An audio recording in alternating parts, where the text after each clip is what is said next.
Assalamualaikum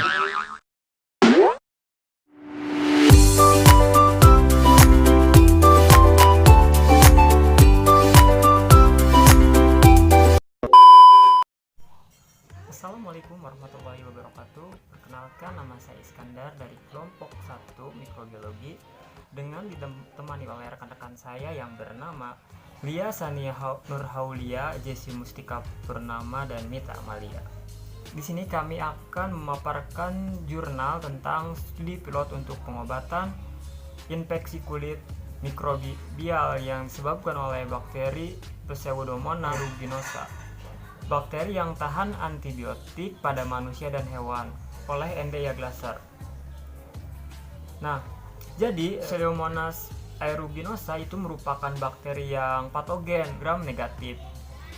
Mereka menyebabkan angka kematian yang tinggi di rumah sakit karena sifatnya resisten mereka terhadap deterjen dan sejumlah besar bahan kimia dan antibiotik.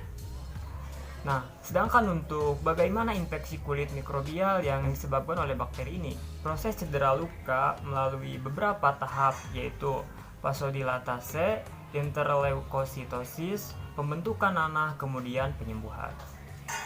Jika dalam luka bakar biasanya bersifat antiseptik karena rusaknya penghalang mekanisme tubuh dan perubahan sel darah putih dan respon imun.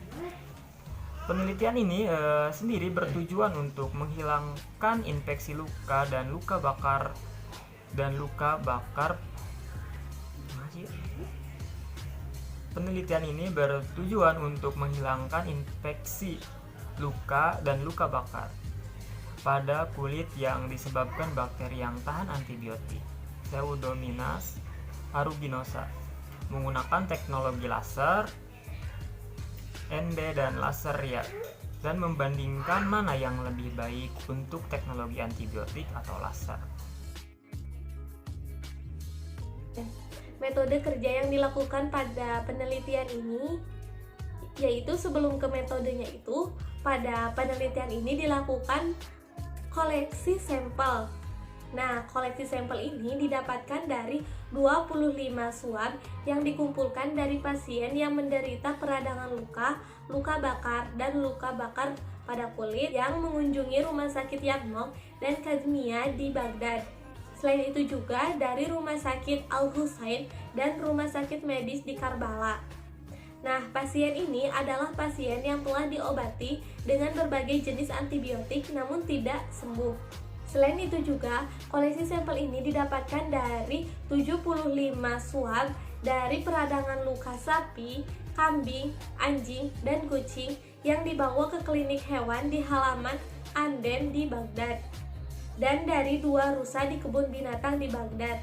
1 dilakukan operasi sesar, dan yang lainnya melakukan pembersihan perut yang menelan kantong nilon yang dibuang pengunjung kebun binatang. Selanjutnya, sampel tersebut didiagnosis dan ditransparansi bakteri. Nah, bisa kita lihat pada gambar yang pertama, yaitu bakteri silinder merah yang negatif terhadap perwarnaan gram. Nah, pada gambar yang kedua, yaitu yang berwarna hijau kebiruan yang menunjukkan Pseudomonas aeruginosa koloni.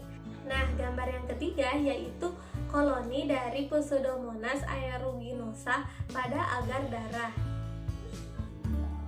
Selanjutnya yaitu pemeriksaan seriologis. Nah, untuk apa sih pemeriksaan ini dilakukan? Ternyata pemeriksaan ini dilakukan untuk memastikan isolasi bakteri Pseudomonas aeruginosa, yaitu bakteri yang menyebabkan dermatis atau peradangan kulit. Nah, hasilnya bisa kita lihat pada tabel berikut ini. Nah, selanjutnya yaitu metode yang kedua, yaitu uji sensitivitas bakteri terhadap antibiotik. Nah, uji ini digunakan untuk memeriksa sensitivitasnya antibiotik dan tingkat resistensinya terhadapnya. Antibiotik yang digunakan adalah penisilin, teramisin, ciprofloxacin, dan lain-lain. Selanjutnya, metode yang terakhir atau yang ketiga yaitu menggunakan metode penggunaan teknologi laser. Nah, pada metode ini yaitu dengan penanaman cawan kultur bakteri yang diinkubasi selama 24 jam dengan suhu 30 derajat Celcius. Nah, kemudian dioda laser diaplikasikan pada cawan kultur bakteri yang bebas antibiotik. Kemudian dioleskan pada piring yang di atasnya ada koloni bakteri.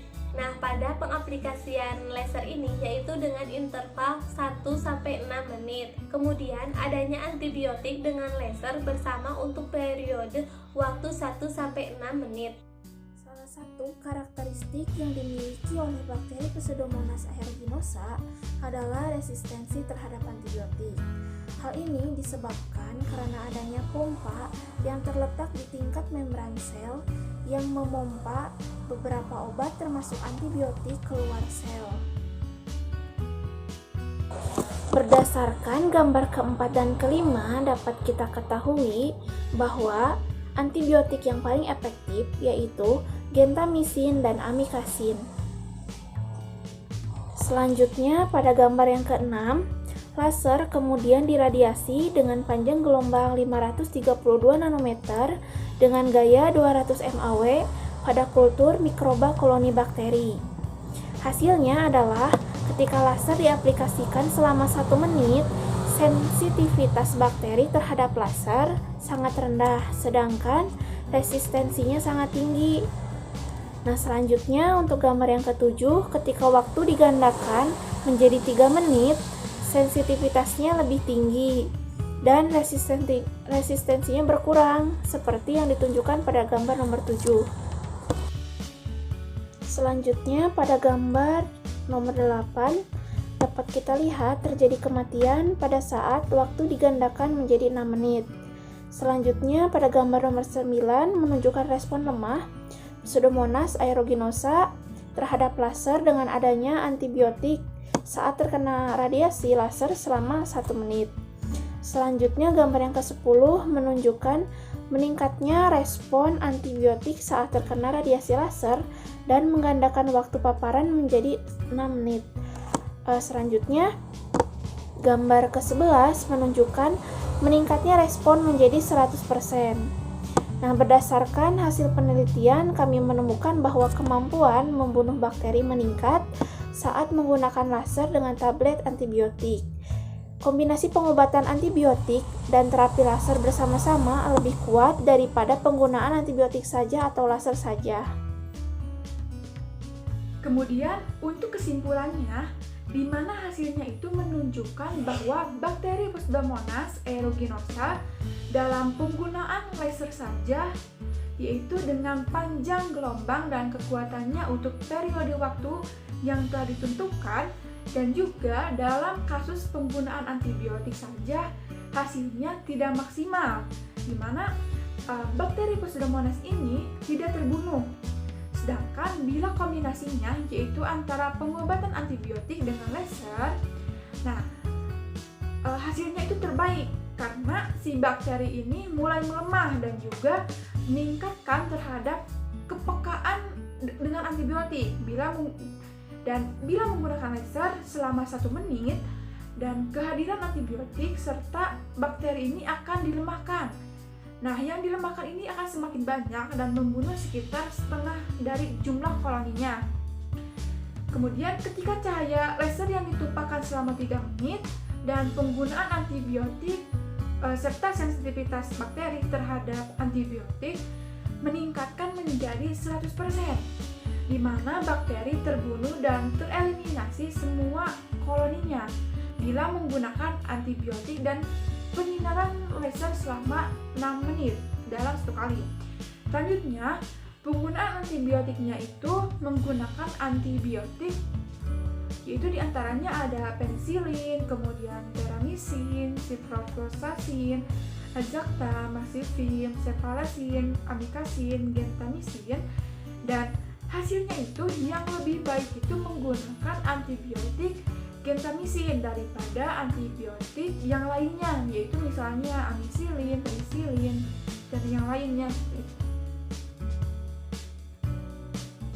Cukup sekian yang dapat kami sampaikan.